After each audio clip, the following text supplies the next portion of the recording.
say. But And I don't know. I don't know too much about your background actually. Like, are you sound like quite a southern bloke? What part yeah, of the state are you from? yeah. So I born and raised in South Carolina. Lived there Cool. for lived there for 24 years. Yeah, Spent 2 years up in New Hampshire. So moved up to that part of the U.S. Lived there for 2 years for work, and then have moved back down. And now I'm in North Carolina, in the Raleigh area. So around Duke, University of North Carolina, NC State, all those, like in this little what they call the Triangle area. that's such a cool part of the world. A lot of the country music I listen to sings about that area, for one, that's for sure. But Yeah, I think my friend went to the University of South Carolina, and he said it was just the greatest experience ever. He's a Boston guy, but it's such a cool spot. yeah, definitely. So you went to Columbia and everything. Did y'all go to a ball game or anything? No, I've only been to the States on 4 occasions, Okay, and I haven't been to there. My friend, as I said, went to university there, and he was just always telling me. But I've only been to Miami. okay, I've been the I've been to Seattle, Portland area. I yep, was at LA in Las Vegas for a few Conor McGregor fights. okay. And then I went to Austin because I'm a big like comedy fan and the whole Joe Rogan thing Oh I'm big yeah. into. So I Awesome. went Yep. there, tried to hunt them down. So, but they've always been great trips. I love the States. I'd live there, to be honest, if I could. My wife's from Mexico, and we lived very close to the States for about 2.5 years in Mexico. And I just absolutely loved it. It's a great spot. Where in Mexico were you guys? The big smoke, CDMX, yeah, in the big city. Okay, gotcha. Yeah. And then where are you at now? So yeah, I'm a bit of a funny background. I'm from Belfast in Northern Ireland, so Okay. I'm Irish. But we about a year and a half ago we moved to the east coast of Spain. All So right. we're just in a little town called it's called Calpe, and Okay. it's you love it down here simply because it's a bit of an athlete training hub because of the year-round weather. It pretty much just sits at like you probably operate in Fahrenheit. I'm not very good in Oh, Fahrenheit, you but can tell me whatever. it sits I'll about rock with both. 28 degrees all year. The water Okay. temperature is like 16, 17 degrees. So if you're a triathlete or a runner or a cyclist, like everyone just lives down here full time. And we moved down here about a year and a half ago. I don't know whether it'll be like a long term solution for us because the average age is probably 65, 70-year old, like most of our neighbors are. But yeah, it's good for now. Well, I'll say my I don't know if I want my wife to hear that. She's consistently pushing like, can we move to Europe? Can we move to Spain? Like, let's move to Spain. You can like train there. That's she's pushed that one heavily.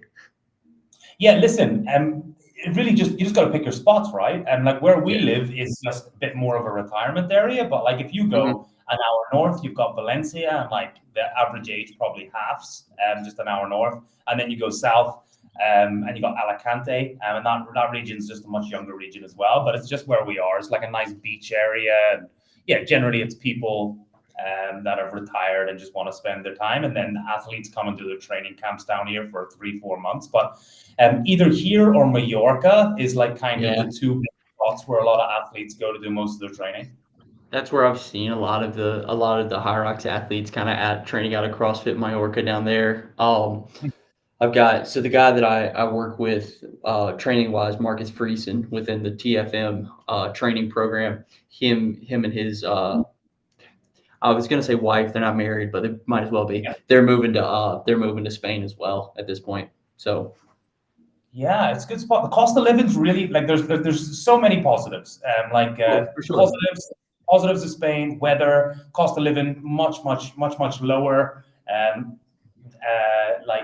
yeah, just lifestyle generally is just due to the weather is just more outdoors and by the ocean, more peaceful. But then there's downsides to living in Spain as well. Don't get me wrong. Trying to get anything done is like compared to living in the States or like a UK where it's just kind of like clockwork, getting your paperwork done and getting your driving Yeah. licenses. That sort of stuff takes 6 to 9 months down here. It would break your heart. Like it would break your heart. 100%, yeah. So the most popular word that people use that have lived here for a while is like there's so much bureaucracy in Spain. Hopefully I Oh, pronounced that, but it's just yeah. a lot of paperwork and stuff. But yeah, about this podcast. So this podcast, I started it about what was it now about 6 weeks ago, Okay. and the ambition really is for me to speak to as many of the Elite 15 on both sides, and then obviously that'll change year in year out, and then just it's going to be published on YouTube, which will be in just before the first major kicks off. So I think that's Amsterdam. What's that? 3 weeks from now. Yeah, Amsterdam is exactly, yeah, today's Thursday. Yep, 3 weeks from now. Yeah, so that's it. And I guess the real benefit is I'm trying to do my best to get a bit of another side to the athletes, like a little bit lighter. He's not asking all the same basic stuff that most people ask, trying to get a bit more of a personal side as the sports grow and you guys start to have some sort of celebrity within the sport. I think you're probably already experiencing that. People get to know the other side of you and can really buy into what it is. And then essentially hopefully add value to the athletes on one way and then the actual competitors on the other side. So that's the ambition of the podcast. I've spoke to I think 5 people now. I want to do one more before the Amsterdam event, before the launch. There's a guy that I find really interesting. I also want to speak to. I'm really excited about our conversation, but I really want to speak to another guy. He's called John Wynn, who's in the Elite 15. I think he's got Yeah. an amazing story. Like his story just seems crazy. Like from the army, I think he struggled with alcohol, then went Yep. sober, and he's just all in now. I think that's a pretty positive messaging too. So, and then I Oh, spoke to Bo. absolutely. I spoke to Bo. I spoke to Amy, and I'm speaking to another one of the German guy who was like the bachelor guy. He's like super handsome bloke. I forget what his name is. Oh, hold on, hold Um, on. Well, let me think. We're thinking. Oh, you're talking about Martin Michelius. yeah, Yeah, yeah, yeah. Big So yeah, Martin. he just couldn't be any more handsome. I'm going to speak to him in about a week from now.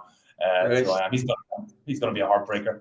Dude, he's hilarious. Like, cause let's see. The first time I met Martin was I think World Championships in 2021 over in Leipzig.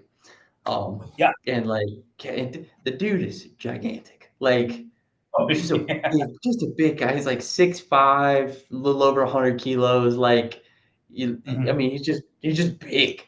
And it's so funny to be out there on the course with him and like, because he's running and like I have long legs and a long stride and everything. But dude, you're running by Martin, and Martin is just he's like running beside a tree. Like that's how it feels. You're like, I'm running beside a fucking sequoia tree. Like,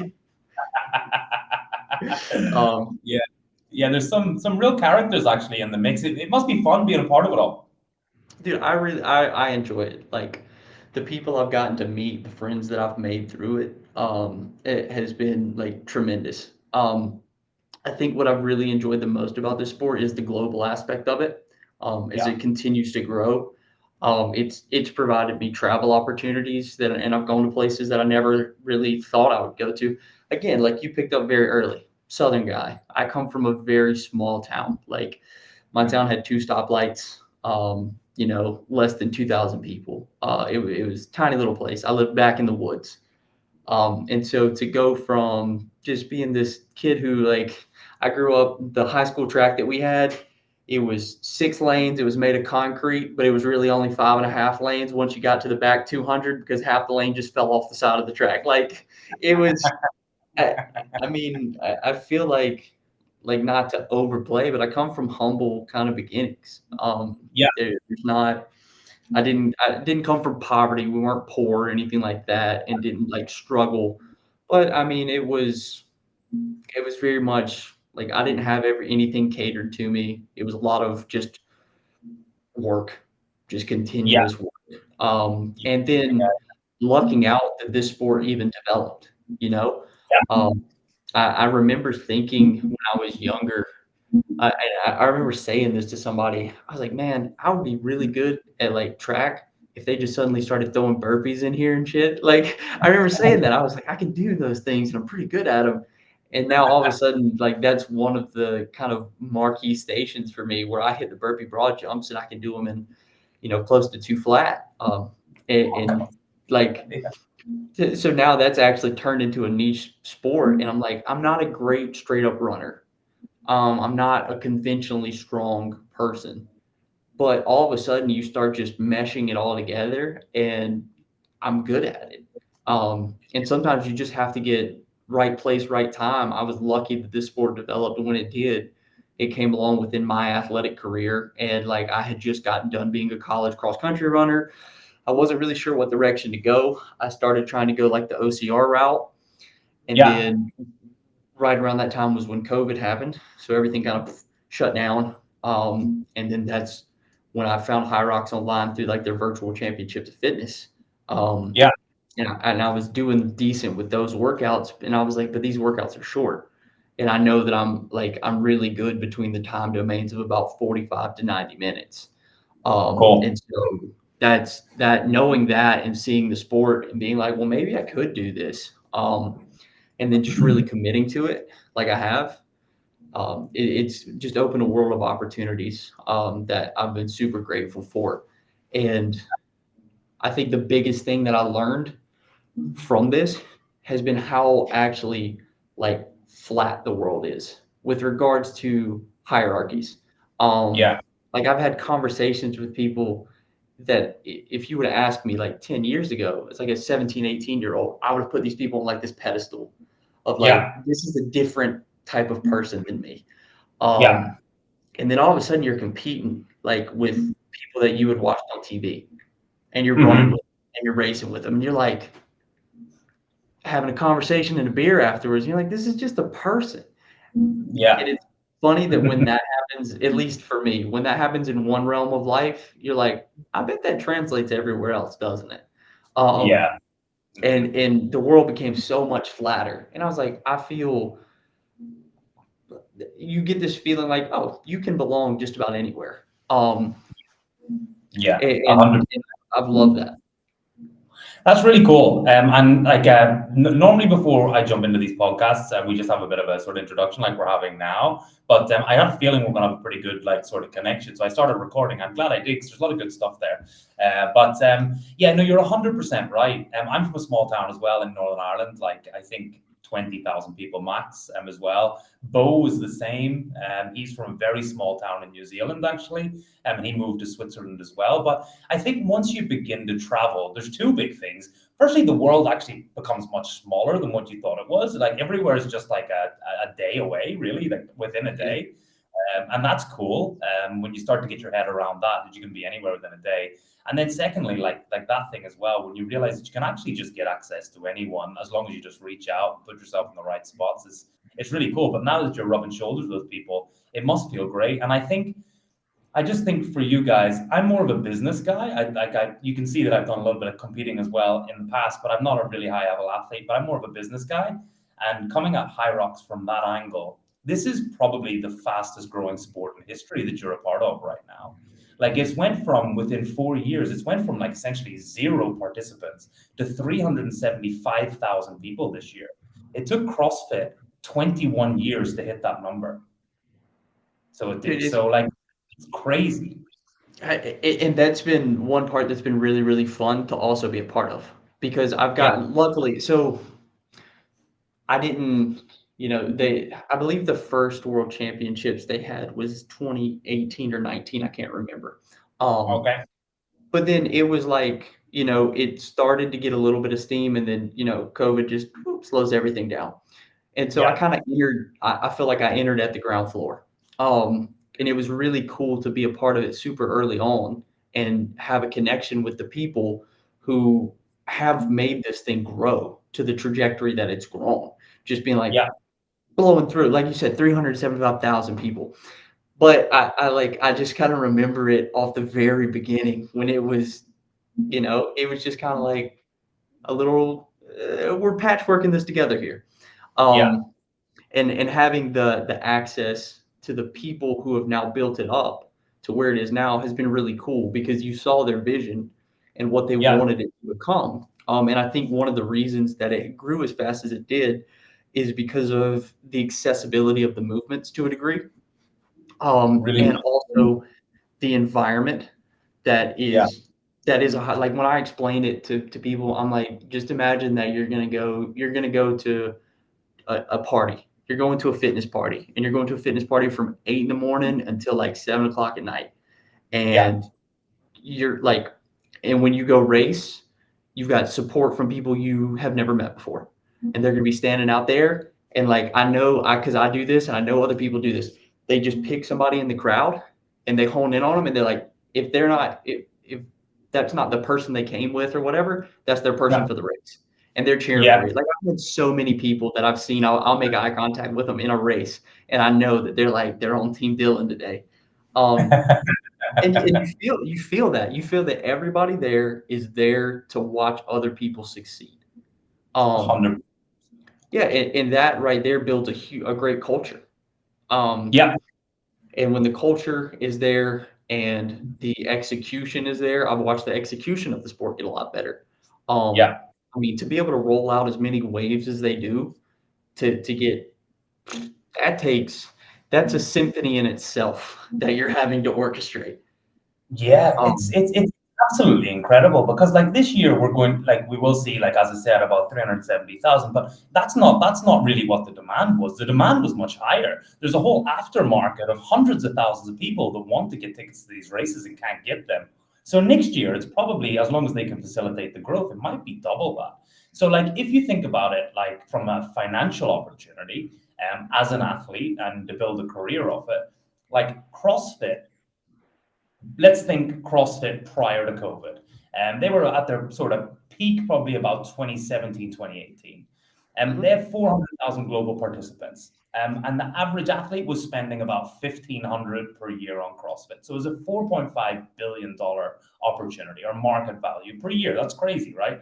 And then there was all the brands around CrossFit. So you got Yep. your Reeboks, obviously, that supported it. But then you had all the pop-up brands, the Nobles, the Rogues, all those ones. And they're all $100 million companies. So they are just supporting those athletes. Like this is all to come within Hyrox, and Hyrox is growing at a much faster pace. So I just hope you guys all just get rewarded fairly, and the sport stays super clean, and it's just good racing, and I think it's a really exciting adventure. But I think it happened at a perfect crossroads. CrossFit was downturning, Ironman was downturning, some really poor leadership decisions from them on multiple occasions, and then when COVID hit, people become really health conscious and didn't really want to go to the pub and drink anymore. They now wanted to socialize in these ready-made social environments at fitness races and stuff. And it was kind of like a crescendo of all those things happening. And Hyrox just took off. And I don't know whether those other two brands will survive the next 10 years. But I think this is kind of the future of what the average person sets their goal to do outside of marathons. It's kind of like, I'm doing a Hyrox, I'm not doing an Ironman, I'm not doing a CrossFit Open or something like that. So, yeah, it's pretty cool, man. Yeah, it's been because again, over here in the US, the name recognition of the sport is not quite as high as over in Europe, especially in like the UK and everything like that. Like you say Hyrox over there and I get a people ticket. know. Yeah. But so over here, I'll talk to people, and I'll bring up the sport. And what I've said to them is I basically said, give it 3 years, it'll be synonymous with CrossFit. It'll be the same way where you hear that word and you go, I know what that is. Like, that's how I think the trajectory is in the States, at least at this point. But the Yeah, name recognition is not quite there because it hasn't like Hyrox, at least in the US, has a couple of pockets. Texas is one of the pockets. yeah, Chicago, Illinois area is one of the pockets.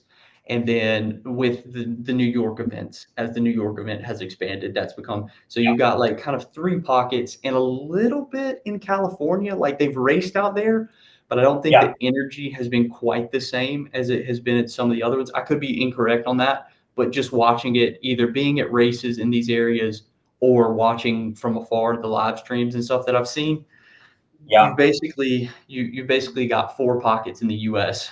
and it's starting to expand. So now they've come to the southeast a little bit with Atlanta, um, and again, it's just really cool to see the trajectory of the sport. It's really cool to be a part of it. It's funny to me to even think about like when I get messages from people. Like I respond to a lot of the stuff that people send me. hmm, Most of the time. If I have time to respond back to you, I'm going to take the time to respond back to you. That's basically yeah, how I operate. And it's funny when people are like, "Wow, thank you so much for taking time to send me a message." I'm like, "What do you like?" I haven't. I don't think I fully embraced the fact that people look at me as an elite 15 athlete and see me the same way I looked at other people on a pedestal.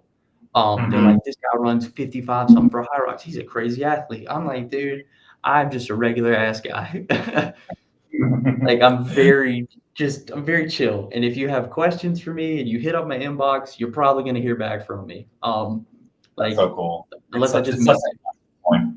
You will be a superstar in a few years as long as you stick at it. But it's so nice to actually for the likes of me to have access to you guys. You wouldn't normally get that within sport, and everyone has been so warm. I've probably sent 7 inbox messages, and I'm doing 5 interviews from it. Everyone's just so open and want to share their story, and yeah, I'm just trying to facilitate that as best as possible. But let's jump in and try and have a bit of a structured conversation. But if you've got anything you want to jump into before, I'm more than happy to answer.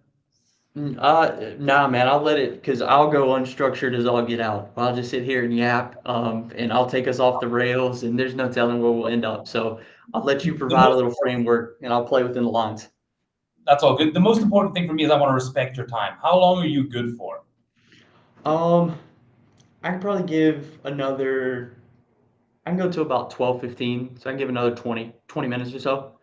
Cool, cool, cool. Let's crack on then. All right, so I'll do a bit of a countdown and then I'll say we're live, and then we'll go from there. I'll come over to you, ask for a bit of an introduction, who you are, like Yeah. what's your background, and so on and so forth. So, 3, 2, 1, we're live. Welcome back to the 8x8 pod with your host, Ryan Hamill, aka the Hybrid Cowboy. Today, I've got another one of the Elite 15 athletes today, the Hybrid Racoon, otherwise known as Dylan Scott. So, Dylan, thanks very much for joining us on the call today. I think always a good place to begin is listen. What's your sporting background, and how did you discover Hyrox, and yeah, and how are you enjoying things so far? So I come from a distance running background. That was really the first, sport that I ever competed at any kind of decent level. Started when I was 13. Before that was just sort of playing recreational sports, soccer, stuff like that. But got into cross country, track and field at 13. Raced that up through high school. Was competitive on a state level. Have a couple of state medals, state championships, school records. And that was where I started kind of finding like, all right, here's my competitive groove. I started figuring out kind of how I was programmed as an athlete. And it was really just to be a grinder. Like I just like to work hard. It was what I enjoyed. I enjoyed the process of training sometimes more than racing a lot of the times, because I felt like that's where I was developing. So raced that. Ended up going off to college. Picked up some injury issues in my back that took me out of the sport for about 3 years. Okay. So missed 3 years through college. Got to race 1 year collegiately at a small D2 school back in South Carolina. And then after that, I was kind of out trying to figure out what to do fitness wise. Got into OCR racing a little bit, played with that. And then during the kind of pandemic shutdown, found the Hyrox Virtual Championships fitness. Um, took part in that, found that I was competing pretty well, and finally was able to come around in April of 2021 and race my first Hyrox down in Dallas. Um, Okay. and and that really kind of opened my eyes and I think some other people's eyes to my potential in the sport. Cool. I was in the pro race that day. They had an elite wave that I wasn't able to negotiate my way into, but I felt like I belonged there, and I ended up with a time that would have had me third. I would have lost to Hunter McIntyre and David Magida that day. Nobody else out there on the course would have gone any faster. So I went 65:53 back in the day when 65:53 was fast because of the sleds, particularly over in America. Those things used to be monsters compared to what they are Okay. now. Oh, dude, go check old sled splits. My first race, I think my sled push was a 4:30 something, and my sled pull might have been 6 minutes. Um, Oh, was it the yeah, friction on the car? Or was it the sled? a little of both.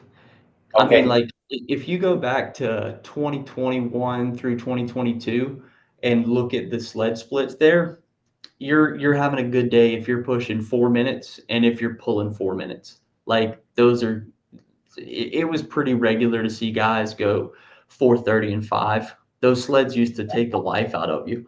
Oh Um, my.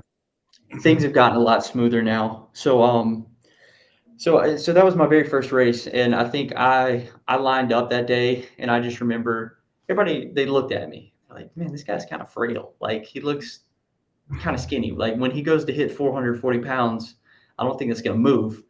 But it did. And it was like, all right, never mind. Like, he's here to play. And from that point on, I think I was just like, yeah, you're right, boys. I'm here to play. And luckily, I've been able to race really well ever since then. I've got to compete at all four world championships in the elite wave that I've had a chance to. I've gone fifth, is my highest that I've ever finished. The last two, they don't sit well with me. I haven't been too happy on how I raced in either Manchester or Nice. We're hoping to get some redemption from that. But yeah, that now we're fully into the Hyrox world, into this hybrid training style and mentality, and I'm helping coach others and trying to bring up their times. And I've got a couple of people who also want to be in the elite 15, and I'm trying to get them there. Okay, so you do offer coaching for athletes, and do you offer coaching for the whole population of athletes, or is more people at the pointy end of the spear with your own coaching? Everyone. I've worked with people who say, hey, I've never done a Hyrox before. Can you prep me for it? I work with people I've raced a couple and I'm just trying to get better. And I work with people who have competed at this point. They've competed at the World Championships in the Elite 15 and they're trying to get their way back in. I work with everybody across the spectrum. So Within I'm in the market for a new coach. So maybe we can talk about that after the podcast. Yeah, we absolutely could. Yeah, that's but cool. Yeah, so awesome. So listen, the main focus and structure of this podcast is a little bit different. So it's 8 questions. They're not rapid fire, but it's 8 questions, and take whatever time you need to answer them. Some of them will be a little bit more fun, a bit more playful. Some of them might be a little bit more serious and sort of theoretical, make you think a little bit about sort of methodologies and so on and so forth. Anything you don't like, just say pass and we can move on to the next one. But they should be pretty well thought out and nothing really too close to the nose there anyway. So we can start with number 1. Let me switch up the energy a little bit. I'll put on a little bit of background tunes for the question round. I like it.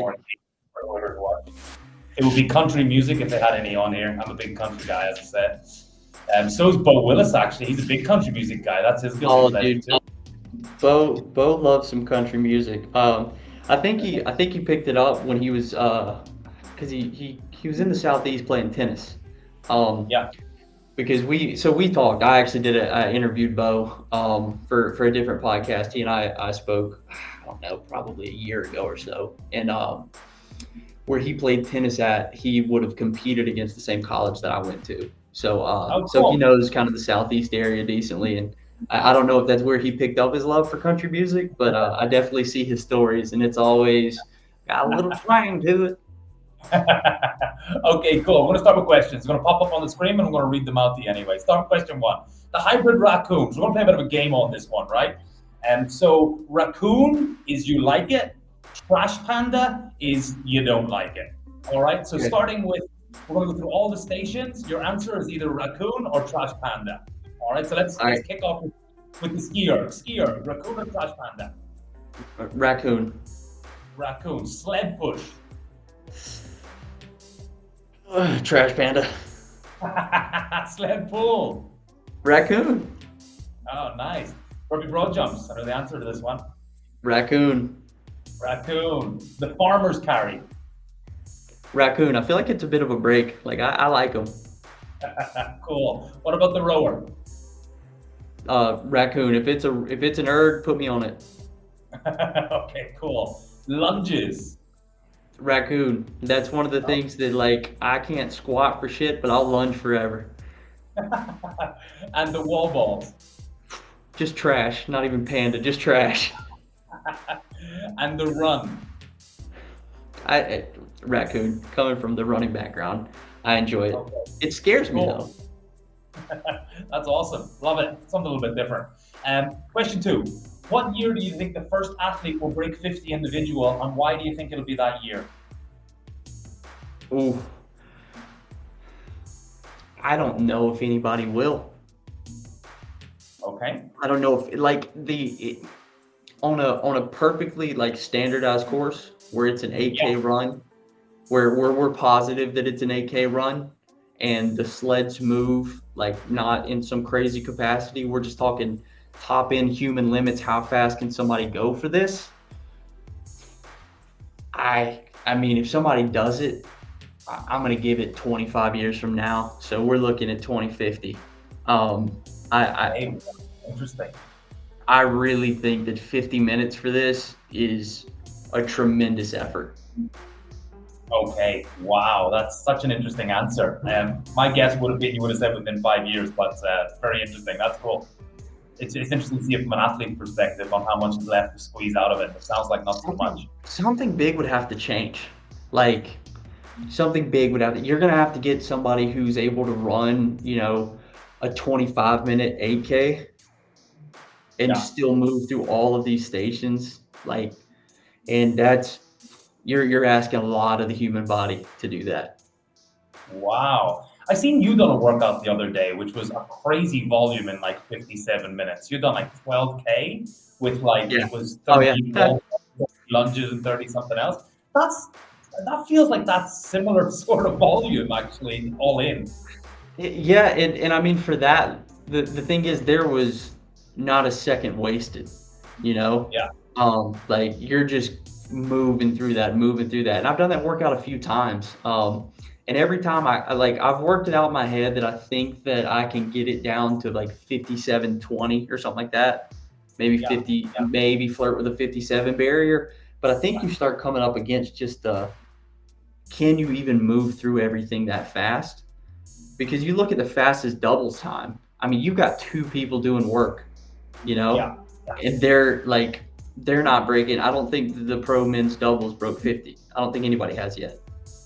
No. Wow, Um, that's great. yeah, and so you take two guys like I believe Hunter and Sandbox set the record for that, and they didn't break 50.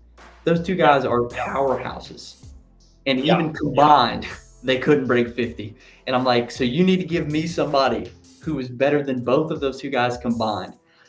That's gonna be hard to find. Yeah, yeah. Interesting. Okay, cool. Let's move on to another question. Love that answer. Question three, what do we got? Question three. What are three things that if you arrive to the gym without, you'd have to go back and get them before training? Um, I think it would depend on the session that I'm gonna do. Yeah, Like, let's say when it comes to say sleds, if I'm gonna train sleds that day and I've realized like, oh dude, the shoes that I have, like they're not gonna be grippy, I'm gonna have to go back and get some because for two reasons really. One, for just the quality of the session to be able to move yeah, it, but two, like if you've ever tried to pull a heavy sled or push a heavy sled and you have your shoes slip, it's kind of a dangerous situation. So it's like you've loaded up all that weight into that like leg, and then all of a sudden it just slides out from under you. That's a great way to tear something. So yeah. so if I was trying to do a sled session, um, I'm kind of a baby. I need headphones. If I'm gonna go hard, I want some music. Like I'd probably force myself to get through it, but I would be really, really like, I don't want to go home and get headphones right now. Um, and then let's see, what would be a third thing that I feel like I really need? If I'm doing a hard session, I want some kind of sugar. Like, Okay. so if I realize like I don't have any intra workout nutrition, I'm gonna go out of my way to get that as well. So give me some shoes that Okay. grip, some tunes that rip, and some sugar. I love that. That's awesome. I actually ran a like an affiliate Hyrox on Saturday, and I was wearing a pair of Hoka Bondis, and they had zero grip, and it was like a drizzle, and the sled was outside, and it was, dude, my wheels were just spinning, absolutely Oh, spinning. It was crazy. It was terrible. horrible. Yeah, so grippy shoes. I'm behind you on that one. Okay, cool. You can pass on any questions you're not comfortable with. What's the story with Puma sponsorship? Are they supporting all Elite 15 athletes as of yet? I've spoke to a few athletes. I know a few are getting paid and getting their boxes of merch and stuff like that, and a few aren't. So what's going on there? Like, what's the story? Like they're branded the Elite 15 partner, but it doesn't seem to be they seem to be picking and choosing. What's happening? I mean, I'm not sponsored by them. Okay. And if I am, they didn't tell me. But that said, like I've been in contact with them and done like shoe testing and stuff. So Mhm. they've sent me pairs of shoes and like I have some of the newer things like to race with and everything. But from a sponsorship standpoint, I don't have any like contracted affiliation with them. Um, I would love to. Like You know, the shoes that I do like my fast runs in are the Puma like DV8 Nitro or something like that. I don't have them right in front of me right now, but and I do a ton of like I love the Velocity threes. Like I use them for almost every type of training. So like I'm a fan of the Pumas. I like them a lot. I would love to be working with them, but they're not currently working with me. Come on, get this man a contract, even. What more do you need to do? It's crazy. Question number 5, moving on. As someone known for their immense work ethic, where do you go to get you through those workouts? What's in the cookie jar? That's a David Goggins expression. Like, where do you dig to when shit's getting really hard? I think what I ultimately come down to is like I'll have workouts where I'm say 40 minutes in and I know that it's a 60-minute AMRAP and I know that I'm pinning 100 wall balls on the end of it. And I just know that if I don't push myself all the way through it, I'm going to be disappointed in me and in my effort. And the thing that I think about is like the worst person to be disappointed with is yourself because you can't get away from them. Like they don't go away. So I'm gonna have to lay down in bed at night and go, you had an opportunity to do good and you pulled back. And like you're gonna pay for that at some point. So a lot of times I think that's where I go to. I go to this point of saying your future self is going to be disappointed in you if you don't bury it right now and go all the way through with what you set out to do. And I don't know, it doesn't sit right with me. If I just pull back from something that I know that I can do. I don't have a problem dropping out of workouts. Like if something's hurting or if I know like, dude, you're gonna miss it today. You've given 100%. But if I'm sitting at 98 and I'm like, you're not gonna give 100 today, I'm like, fuck, yeah, I am. And so I think that's where I go to, just knowing how I'm gonna feel later on if I didn't give it my best effort. Yeah, at that level, it must be like. I guess the question I really want to ask is: do you think would you be willing to die to do what you wanted? Would you go right above and beyond? Like, would you go right to your absolute limit, or do you think there's a point where you go, I now need to protect myself? I mean, I've ran until I've blacked out before. Like I've finished race. I remember racing in high school and running a mile, and I ran so hard that I finished, and I woke up on the ground. Yeah. One of the most interesting stories that I feel like I have was I raced, and I'll try not to deviate too long on this, but this is what I think this is what taught me that my only instinct is to just keep going. So I was racing a trail half marathon back a couple of years ago, and it was in the summer. And what happened was the trail was kind of sparsely marked, so I was in the lead and got off track. Yeah. I didn't have any hydration, didn't have any food or anything like that. Well, I see the guy who was behind me, I see him going a different direction. So I'm like, oh, there he is. So I run him down. Well, now we're both lost. All right. So this 13-mile run in the middle of the summer has turned into 8, like it ends up being like 18 or so. So we're getting close to the finish and we've gotten back on trail and everything. And you could either follow the trail and it takes you like a little bit of a long way through the woods, or you could just cut around. And I'm like, we've already ran, 5 extra miles at this point. And he's like, well, do you want to just cut around or you want to follow the trail? And I was like, dude, we're just going to finish the thing. So those are the words I say right before we hit a turn. I catch a root, okay? And I go head first into the ground. And the ground is like pretty much rocks at that point. I don't remember anything for the next 10 minutes. So my life is blank for the next 10 minutes.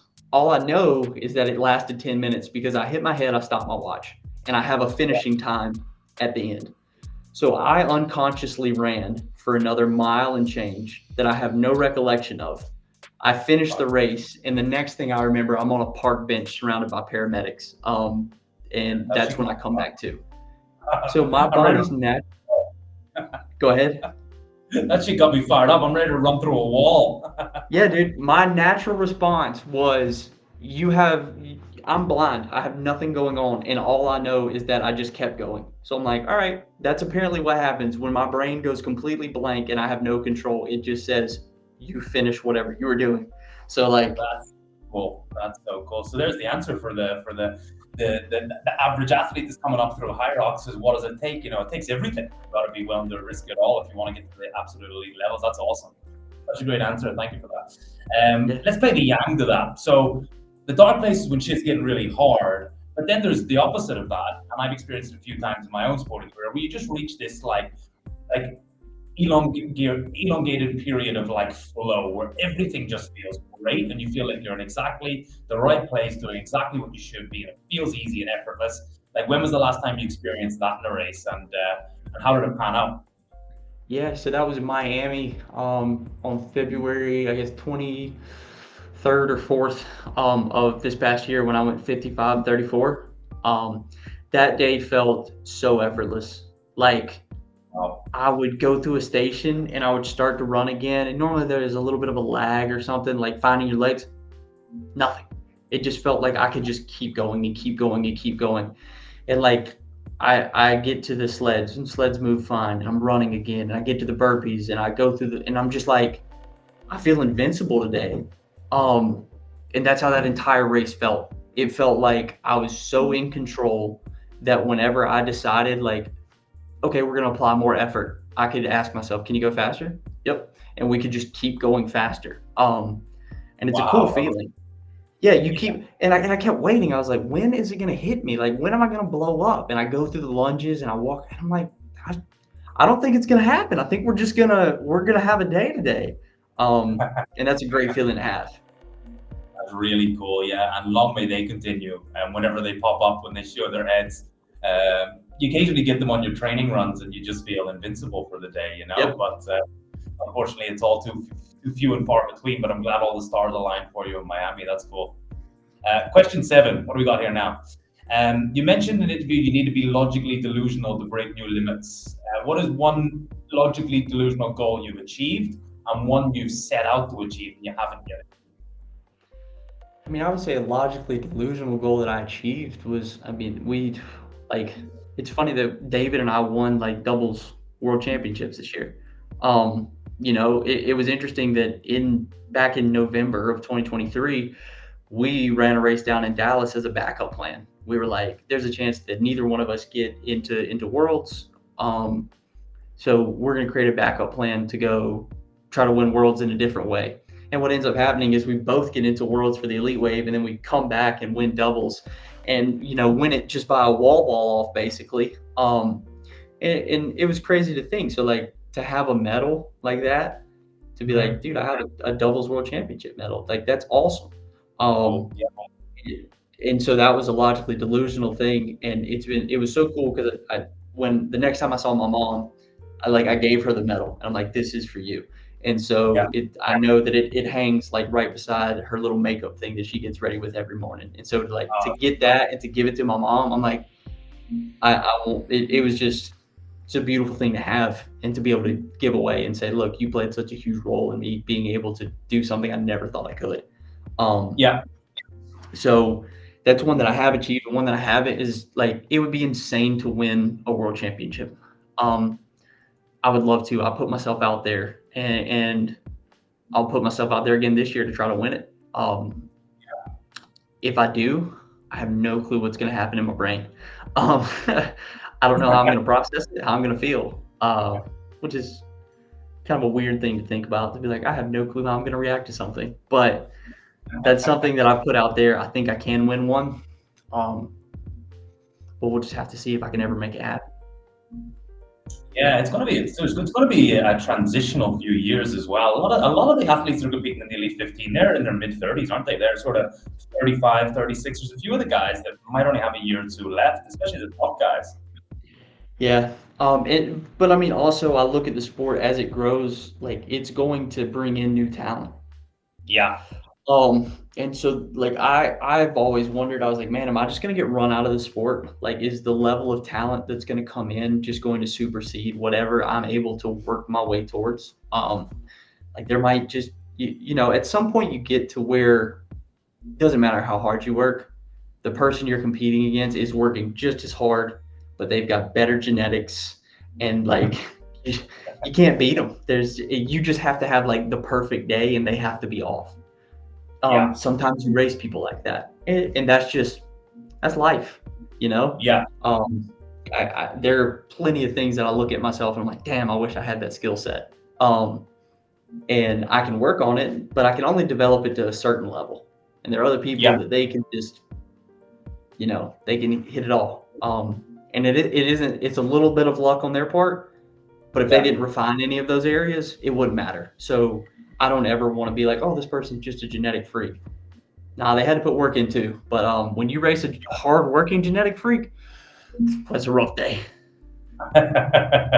Yeah, no, 100%. Really, really cool. The last question is kind of a two-parter. And the good thing about this question is it's actually a question from the previous athlete that was on the podcast that wanted the answer to from another Elite 15 athlete. And the question was from Bo.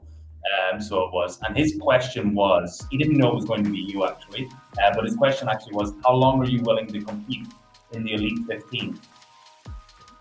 Um, I look at it. I look at it a lot with having a son who he's a year and a half now, and I know that this sport and sport in general tends to be selfish. It tends to require a lot of time, and that being said, there's going to come a point where I can't continue to pour into myself while not tending to whatever it is that he's trying to develop, like as well. If it gets to the point where I'm starting to I'm missing a lot of things with him, whether it be he sporting events, whether he gets into some kind of music where I'm missing a concert or something like that that he's taking part in. I don't want to be 37 years old, barely hanging on to being able to be competitive and missing out on a lot of the things that he's trying to do. Yeah.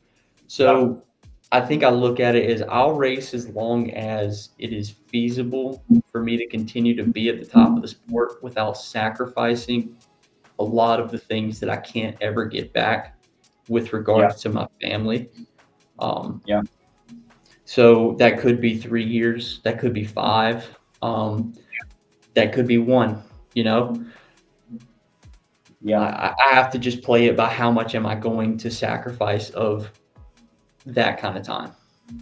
Yeah, and a lot of that's hard to predict as well, right? Because if someone came along and give you an amazing sponsorship contract where you're just a full-time athlete and not a coach and not doing all the other things required to make money for the family, like you would have more time. And so fingers crossed that all those stars align as well and make it easier for you to dedicate to your sport and also have that balance with your family.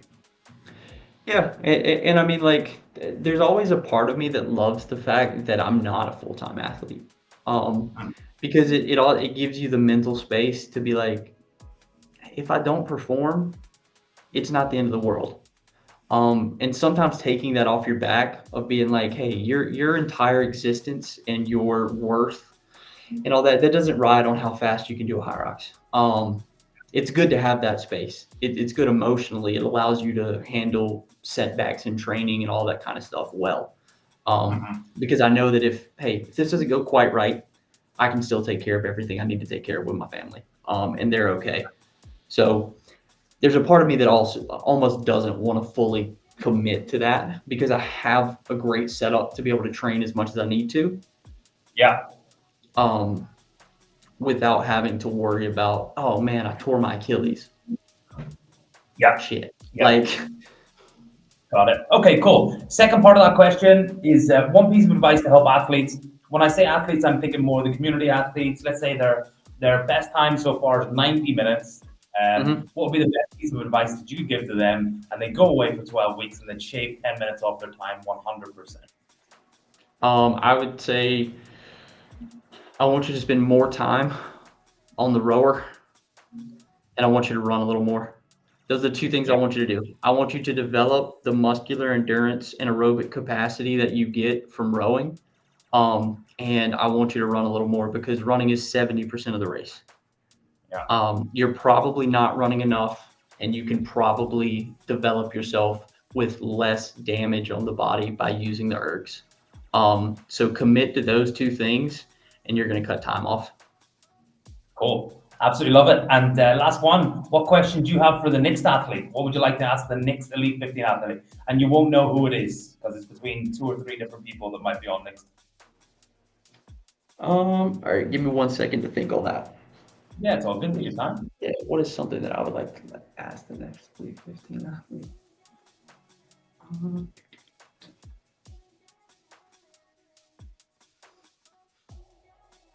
trying to think if I want to go like a cheeky route or if I want to.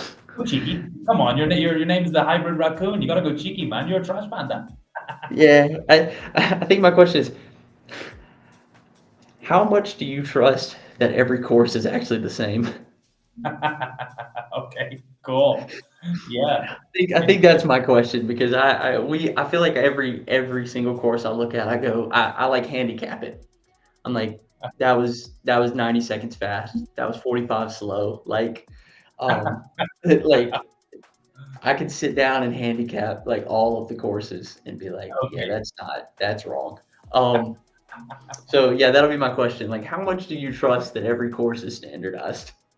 Yeah, that's really interesting you asked that because in one of my last conversations that I was speaking to one of the athletes and I was like, are you more concerned about your time or your finishing place? And they were like, I don't care about my time. Like, I really just want to be like I want to be positioned the best that I can within the race. And I think they were probably alluding to each track's different, right? Yeah. And I think that was what they were thinking there too.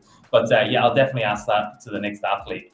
But with respect to your time as well, that was really fun. Enjoyed the questions, enjoyed all your answers.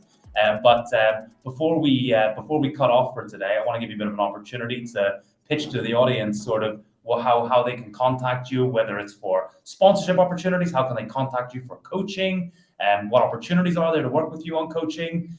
Yeah, just a little sort of 30 seconds, and how people can reach out to you. Yeah. Well, probably the best way to reach me is just going to be on Instagram. I'm super responsive on there. So the Hybrid Racoon, you'll find me on there. So whether you're looking to reach out and say, hey, should we work together from a sponsorship standpoint, or if you're looking for coaching, shoot me a message there. The kind of coaching umbrella that I work under is called the Friesen method. So Marcus Friesen and we work together on that. And at this point, I'm coaching about 25 athletes. We have about 115 athletes in total within the program, and we coach we everything. So from your very basic, I'm just getting into the sport, to your I want to be a high level elite athlete that can, for a male break an hour, for a female break in 65 minutes. So that's kind of the best way to reach me. That's And cool. And those programs, do they get much time like with you, communicating with you directly, or is it more programming based and they're getting it done themselves and the weekly check-ins? How does that work for people yeah, working with you? yeah. So we'll do like let's say we'll come in, we'll do an initial call, we'll kind of go through everything with you, and then I really open myself up. I'm like, hey, hit me on WhatsApp, hit me on Instagram, hit me on my phone. Like, if you have questions, just shoot me a message. If you want to get on a call real quick and work something out, we'll get on a call real quick and work something out. I'm a very like flexible person with regards to things. I normally program on like a weekly basis. I have you look over the week. You say, hey, if we got to change this or that, we make tweaks as we go. Try to be super individualized towards everybody's situation, with their work-life balance, the races that they're prepping for, and everything. I don't really like a cookie cutter approach. That just doesn't work. Yeah. Okay. Cool. Cool. Cool. Listen, thanks for your time today. I'm going to end the recording and